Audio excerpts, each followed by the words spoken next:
François Lobé Nzoué Ekolo yango kolanga la medino mona mboka ilunga na ebosula kwa conclu émission de l'eau voyez point Lobela pourtant l'Assemblée nationale Jeanine Mapunda a regardé président de la République deuxième point Lobela journée actuelle sur le Kaki et troisième point Lobela aussi il y a mona mboka Emmanuel Chadaki Ozaki candidat à l'élection il y a 2018 Mbote bi Noël Noël mutombo na biso mbote mingi penza non nzamba osala ngolu ndenge na lobaka kino wita fatia zo bokonzi insécurité le mois na monde de presse bato ba kazaka ba jaquette bazara sous na balabala te pona ko déranger ba cameraman to ba journaliste qui met ekota na yango mwana mboka to mona ki président de l'Assemblée nationale na kuma Jeanine Mapunda pour le président de la République est-ce qu'il est possible que le président de l'Assemblée nationale ait cadré le président de la République?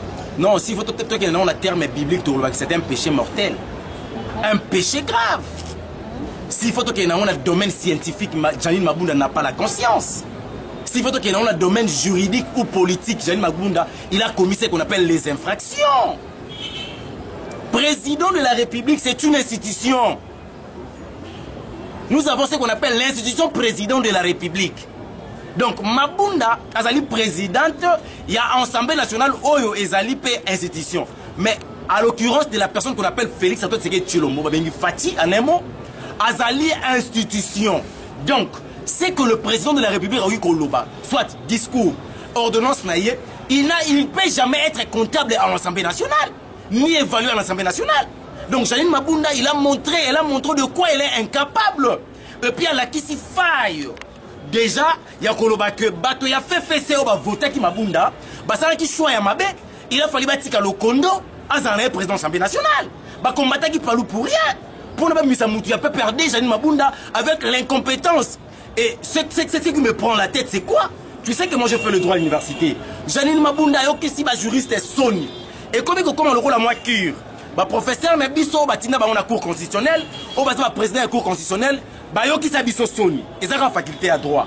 Je commence à se poser des questions. Est-ce qu'il faut que la faculté à droit dans l'université soit Congo ou faut pas Salani?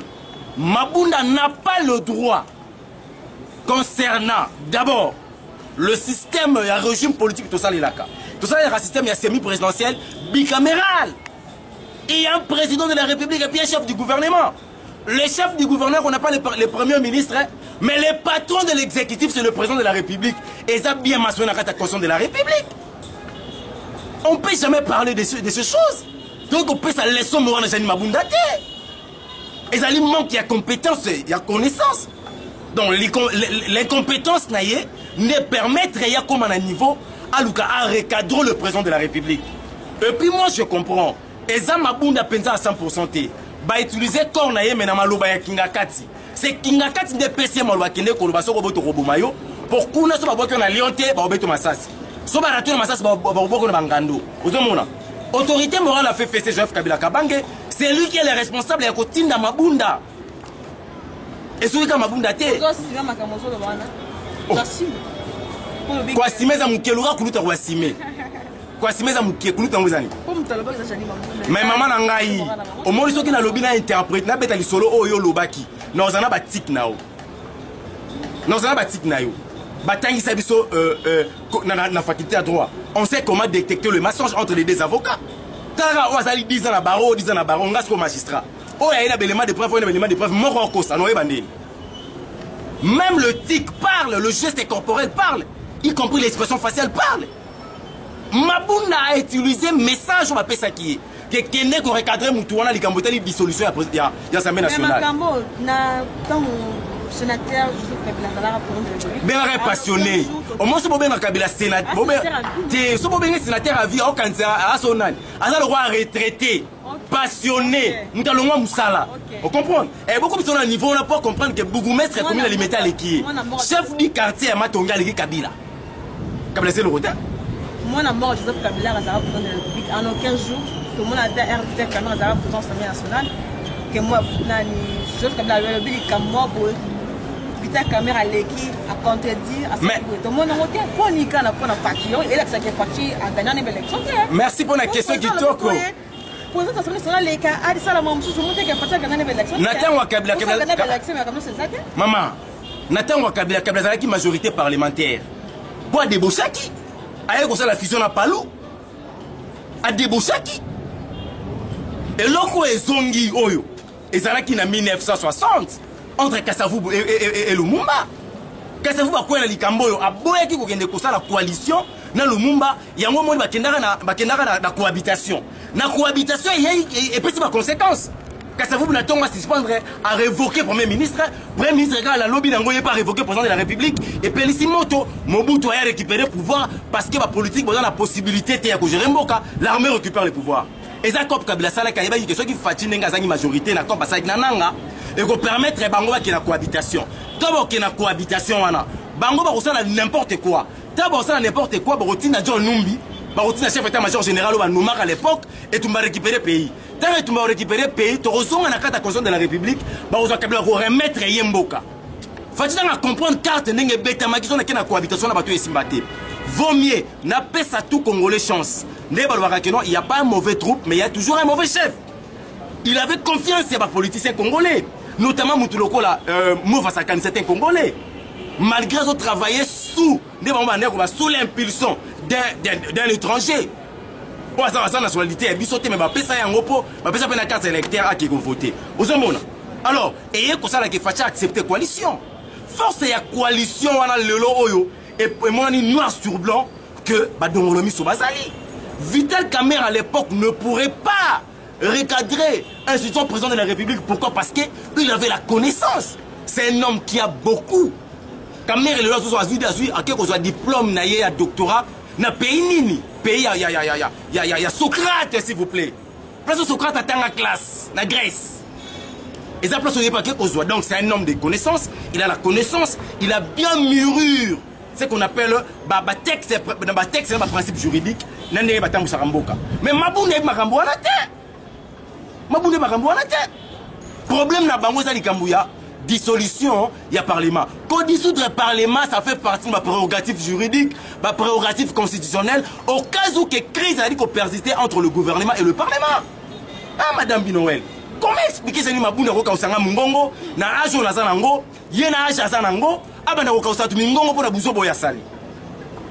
Loko la recadré, on va voir maintenant conséquence inécoïkoya, parce que toute personne osera outrager le président de la République. D'office, il a consommé ce qu'on appelle une infraction. Or, quand on parle d'une infraction, il y a toujours une poursuite et une sanction. Donc, elle sera toujours sanctionnée. On n'a pas compétence au Sengi à la sanctionner. Merci beaucoup, na papa José Ntsang depuis Londres. Merci, na on a bien à aller Bingazo. José Posso depuis Matadi. Moi, en Boka, je n'ai pas de violence. Vous faites ça, mais ça m'a fait le 24, la journée de violence. Oh, il faut faire le pouvoir pacifiquement. Alors, organiser qui le monde a ça de partir, ça met le 24 après, mais pour pousser le 26. Mais les versus spéciales à qui il faut responsabiliser. D'accord. Donc, ça il est soit pour qui, président de la République, qui m'a le mot à la tête, nous devons éviter ce qu'on appelle les émotions, mais il faudra mettre ce qu'on appelle la réflexion. Je ne sais pas si je me fais comprendre. S'il faut te parler en termes d'émotion, tu vas se faire une idée, tu vas philosopher. Tu vas dans le monde pensif, tu vas dire que tu vas cocanissa. Et que tu vas aller loco et que tu vas la bouille. Non, non. D'une manière officielle, les autorités congolaises sur le plan sécuritaire, notamment le général Kassongo, il a reconnu qu'il y a une impossibilité de sécuriser le monde où il y a un stade de matière. Impossibilité comment? Tout ça, combien de militaires? Maman. Maman. Maman. 80 000 personnes, mais Mukolo Congo, c'est quoi un Yawana? Mukolo Congo. Fatia Ngara Yawana. Yebisanga Sikoyo, nombre de Congolais Balingaki Baya. Lobinga, c'est un stade de martyr malgré ma mosalité. Mais il faut mon monde, tu peux pas imaginer. Et puis, journée à l'obésaki, journée, moi, il y a risque. Moi, je dis gloire à l'Indenge, Bampécha Kango. Avant. Tebanda okanisa esale babanda kokanisa ke Zakari ndenga sangisaki ba association nyonso wana aza muta kaka eloko esale mati Zakari ba baswe Zakari ba baswe aza na kata société civile maman. Les associations ça fait partie de la société civile. Tout le monde en France ba aussi ko beta 2 mois il y a grève. Banane ba créer grève société civile. bloquer transport exact, c'est dire quoi? Ça prouve suffisamment que dans un pays où l'état des droits existe, dans un pays où la démocratie s'exerce, ça permet au moins la société civile de s'exprimer. Mais quand cela le tient, Makambo est comme une amateur et qu'on y a qu'à Fati face au peuple naïf. Surtout le peuple quinois. Fati à Tambo à Londres. Ce qu'il faut que la terme est responsabiliser, moi j'en préfère tout responsabiliser ma Kondi. Il y a sécurité. Pourquoi? Parce que il y a des mesures préventives. Il y a qu'à prévenir au cas où que débordement sali. Donc ça on a garantir sécurité à battre. Donc ça Zakari va souhaiter et Zali paie moi na mboka mo Kondi lomboté. Fatia koza na malobate c'est un quinois. Ngana bisa ba quinois que fatia betam kano mbodi. Oui kano mbodi. Kano moto ça ya mbodi boche 7 boche ni na limite boche 7 obeti tami. Po fatia betango. Na nenga mbandaka fatia betango mbaba tuna ba bekoto iso mbaba. Batagena mbandaka. Eza lo wabo vita baseball mais ya biloroni. Ya bala gom. Fatia yebi nzala ya bikedi nandika. Fatia yebi que soko lieli dame. Na souka na ba tête aka yebi. Donc il connaît le Congo et il connaît les Congolais, il connaît la situation des Congolais. Donc il avait toujours la possibilité de dire des choses. Maman, Fatia que dans Londres bon à Congo Rolobati, na Paris, Belgique, Allemagne, on bon à car na qui. La seule Londres, Belgique, ça fait hein. Il y a une journée on a pas comprendre en lobby. C'était prévu Fati face au Kino, mais ils ont la Kino face au Fati. Peuple qui n'a pas lobana biso à niveau 0. Fatia na lobanité. Rien ne répondre dans la. Na sali ba interview lobby na Maxime mais je te dis, il faut mona. Peuple mais la cananyo soana, to bisika peuple bozo a parlé et silité qui les a rakin. Fati bozana no 10 ans provisoirement. Mais na néma maboye ki néro ki 15 pour au peut tout le monde le roi transition sa Kabila. Peut-être que la lobaka. Et moi que le roi transition sa Kabila pour bango so ba sala. Balbert Yuma, baba ba Kiungu, ba Vera Biso. Freddy Matungulu, on va faire la lamuka. Et que le roi transition sa Kabila, tout ça, les répartitions va porter, Mounamoutazoa, Abongisa, pour nous préparer une bonne élection au IDPS Vanda Kolobaki. La bonne élection est que ça, les macaques en a IDPS. IDPS au pouvoir, mais il y a une transition. Ce qui est une transition, et ça possible la transition. Pour Annie, Américain, t'as Simbi Fati. L'État s'est demandé à 7 ans, vous mettez sur la 5 ans, on y a raté. Parce que bêta 7 ans, c'est à demandé à 14 ans. Donc, il y a que déjà. Fatia qui n'a pas 15 ans. Moi, je n'ai pas. Ah, ça président Mazembe. Ça représente un Mazembe Koka. Il y a Mazembe. Moi, je pense qu'on a Mazembe. Ah, tu as battu. Nous avons eu une mission. Ma temple, on a Imana. À quoi faire qu'on a pas ma tapa Yambarate, garder l'équipe nationale. On a mon père Samboka. Nous avons très chemin de fer. Pas ça la Kuna Matata. Pas mis ça minéré na Kabila Baliango. Obligation mon Moïse Katum. Zola Moïse, Zolo, na ça Congolais. Zolo. Donc, il fait que moi, on a des députés. Zoé Kabila, vous avez la campagne de député, tout le monde. On va aller se rendre. À se retrouver au gouverner. Zoé a la campagne. À député, tout le monde. Nomination, il y a un moment où je suis là. Merci pour une année coquille. Moi, est-ce qu'une nation fonctionnelle de l'État, avec autant de passeport diplomatique? Dans ce cas, il y a mon Chada, le secrétaire permanent, il y a PPRD. Il y a mon Marcelin, ancien gouverneur. Il y a Sidi Kivuguna. Binoël. Non, qui passe. Nayo qui passe à un niveau impossible. Heureusement, Zambara Congolais. Pour tous les bébés, les la victoire. Il y a un pays qui a des dialectes. Tous les bébés, les résultats à la langue au Kabouanat. Et c'est que Mamouté Bandela a. Vous savez comprendre? Pour avoir un choco. Si on a une baboye, qui n'y a mourenge à la Congolais, Banyamurenge sont des Rwandais et des Burundais. Non, non. Tout n'a pas bout, tout va qui est au Maroc. Fati a l'obaki ango parce qu'il y a mon texte. C'est un homme qui respecte les textes et on va parler sur les textes. Mais d'origine, Nyamurenge a écoloté, ni tribu, dans la province Teawa. Parce que peuple pasteur. Et ça passe si comme on a Moutuloko, la Chadari, la présidente de la République. Na connaissance, il y a Chadari.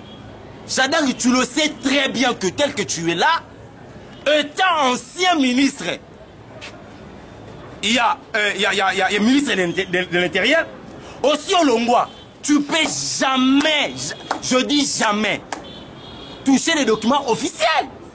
notamment passeport diplomatique. En tambolango en vertu de quelle loi? Na personnalité ni ni tambolana yango. Azalaki c'est le passé. Oui. Il a fait la camona ça pour tout naïe la bochab. Si vous prenez mes amis, ba passeport ou ba boire raté. Ah bon? Il y a un moment où on a un trafic d'influence. Et puis Chadar alobaki qui est Sokti Fati. Ameki kokanga Albert Yuma o ya ibi 200 millions de dollars. Il est à Rosa l'effort va paralyser Mboka. Parce que moi, il y a 25 ans, Alati tenait à 2 gemmes. Et ça, il y a Mouraté, il y a la police T, il y a FRDCT, mais il y a 2 gemmes. À Rangi Chadari. Pat! À botter le passeport, allez, quitte l'avion. Quitte! Mais moi, ça peut venir comme l'insécurité. Attends, Moukete, c'est une Congolaise. N'a pas Mboka en insécurité aux Alaté. La Yébissio. Ah, bah, l'autre côté, il y a 4 affaires fermées. Bah, l'autre côté, il y a Yébissio. Ce qui n'a pas âge, vivre na kata misère, maladie incurable veut dire, ça signifie au koufa 2 fois. Ça fait partie de la philosophie, mon philosophe à l'oba. J'en préfère encore on vivre, mais dans la paix, pas avec la souffrance. Et Kabila, Chadari, tout comme ça. Donc, moi, si on a coup de chapeau, ça commence à prouver de quoi on a vu qu'il y a des Congolais, les Congolais soient conscients et pas conscientes. C'est une femme qui a bouté ce qu'on appelle la bêtise. Nous sommes moi na Chadari na marché chez Chambo papa mukolo bongo si on est basé moi na kangi ba passeport wa keswa ne baza wana passeport ya baza na passeport usute passeport ordinaire ezana ngwa wa kende ka futa soki 300 na yo babimisi lié asa rangote. Donc ils ont permis na ancien fonctionnaire à l'état attendre un passeport diplomatique. Donc Chadar ça inconscient et puis c'est un trafic d'influence. Moi si m'tabéti moi ça 25 ans. C'est un gars dans Chadar. Merci Nabili Robinaka, orphelin de la presse. Merci. Bill orphelin de la presse. Derrière la caméra, merci à toi. Merci beaucoup à Papa Masukina depuis Angola. Merci non Nabinaka Fiston Chitumbu Balebela FTB. Hein? Combattant de l'IDPS depuis. Un gros bisou à toi, fiston. Yo, ça va combattante? Non, non, combattante. On a relation, on a bien un grand frère. L'émission est là, fiston. Chitumbu, FTB. Un grand merci encore au papa de la mission depuis les États-Unis. Merci à vous. Moi, je me rappelle cette question. Le 15 mars, Congolais, peuple Congolais va lobby, ceux qui font à côté du Parlement. Bango va dire que cette date le 15 mars, Bango va organiser l'Assemblée nationale. Donc au dessous du Parlement, Bango va présenter le Corané Makamute. Article la Bango charge le 15 mars, au dessous du Parlement, Bango va présenter le Parlement. Mais bon, l'Assemblée nationale, Bango va bien prenez-vous en charge. C'est la parole d'Étienne Tshisekedi Nkondo. Non, non, madame, mais c'est possible. Et l'équipe possible. Et l'équipe possible. La démocratie par une définition qu'on appelle la définition juridique, et quand le peuple exerce sa souveraineté, sans organe représentatif, la souveraineté d'un peuple, et bien il faut qu'on s'exerce. Oh maman, tu es dans ma classe, tu es betelo, tu es c'est le peuple qui est souverain.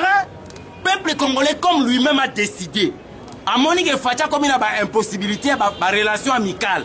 Les relations diplomatiques, les accords, les alliés, les actions qui bibili, les actions qui n'anini, Fati Fanda na yo. Parce que alternance tambour est dans la présidence. Pour mener à l'ongwa sénateur, à l'ongwa ministre, à l'ongwa sénateur. Où est alternance? Oui, il va à l'ongwa ministre, il y a nini yo. Et pas banal. Pas banal. Député de l'Assemblée provinciale. Voilà, on touche à la fin. Parce qu'il y a moni déjà Moussa dans le système Angonga. Dans le Baboui. Peuple congolais, coup de chapeau, événement on a peine osé là. Et ça le 15 mars. Congé parlementaire en Dengue Sili. Et aussi le 15 mars. Gloire à Dieu pour bien moi botina ba député kuna. Bolobi bien souté. Tout le monde aura ba bisu ba ya oza to biso otindeti. Net ba janini mabunda. Peuple on dit matin yamba tina mabunda kuna. Yango lobi fo bomma yemoko bato ya tindaki. Ba okuta na pa nini? Parle ni. Du peuple, na quoi peuple. Peuple à lobby, bango li souté. Donc, Fati, s'il vous plaît, aux président de la République, nous vous demandons Soro Monige, c'est le bon moment, il y a un dissoudre, peuple avec le Maboko. Soro Monige, on dissoudre, veut garder nos silence. Moutou Atinagos a présenté de la République. Abel l'Assemblée nationale Wanati. Moutou Atinagi soit disant Mabunda. Alors ben l'Union Mabunda Wanati. Si le peuple s'en charge dans Mboko na yé, pour Mboko c'est dans la population. Donc, Banderonanga ba député, merci na moi tant au Bosali. Comme comme na souka, peuple s'est perdu sous na binoté. Na place bomi yel la rokuta na peuple. Boya na binorati. Quand on est au congé parlementaire et comme exclusion, comme une maman d'une manière définitive, Moussa Pessili, après 3 mois, tout ce qui est président Fatih, Abi Misambongo a organisé les élections anticipatives conformément à la loi. On a pas postulé. Bongo, bon, na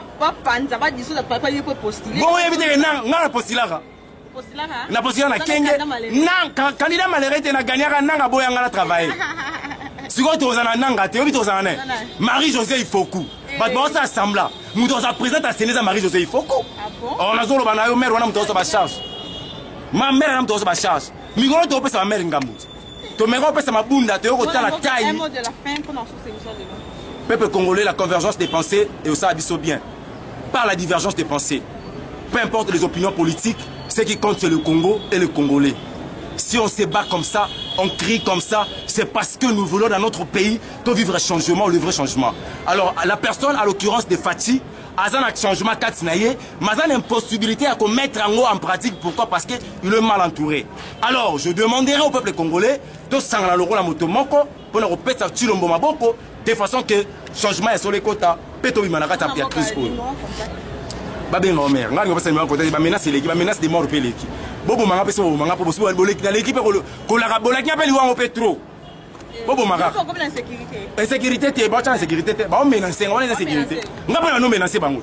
So be ngokate nga na kate olinga na tolina mama na ye. Bon on sait que oser l'autre côté. Merci pour la disponibilité là. Merci madame. Merci de nous sur d'accueil pour la biso d'accueil pour la humble servante Noël. Merci beaucoup na bakuno so bolinga rabiso ezaki émission na bino bolinga ka mozito ya ekolo na pesi merci na équipe technique ezaki on a pour aider biso bomo na biso bien boye monde entier partout ozali merci na Bill Orphelin DG à presse merci na ingénieur Fabien à Montréal merci à mon coach Impréville on avait à elle mon coach Moibenge et longa merci à toi merci à l'Embingazor José Posabiye merci Matadi. Merci d'abord surtout pour s'abonner massivement à Elon Info. Vous n'avez jamais décidé de donner un nouveau numéro. Ciao.